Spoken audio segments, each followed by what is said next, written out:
You just have to find the right team, because it's all about quality. Not everybody is the right fit or is even qualified.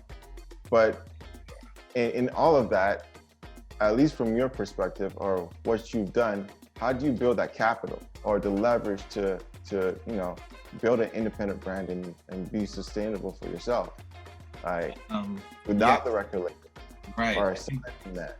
I think the key word there is what you said is brand.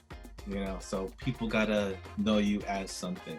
It's like, regardless of any marketing or advertising you do, it starts with your brand, like who you are, what do you represent. And so for me, it started building up my brand. It's like just having, I guess for me, it was my sound, just having a unique tone when I rap, that just people just like, it stood out and just being who I was. And I guess that lends itself to being just authentic to you, who you are as an artist. Like, I think if right now people are trying to copycat everything else, and that's gonna do you a disservice. You're gonna sound like everybody else. But if you find your own authentic sound, what resonates with you, that becomes your brand.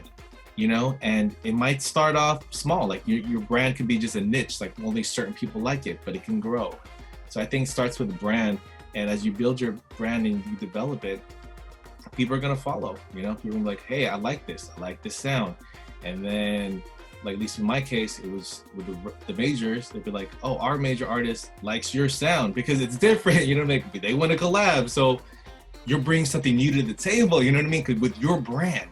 So that's, like, I would say, hugely important. So for artists like starting off, aside from obviously having some good tracks and making sure really not only your homeboys like it, but really to test it out with people that it really is something that resonates, is know what your brand is, like what you're going to represent, because that's what's going to draw listeners to you, and that's what's going to make like the industry notice you. You're like, I like what that brand represents, so I'm going to use that.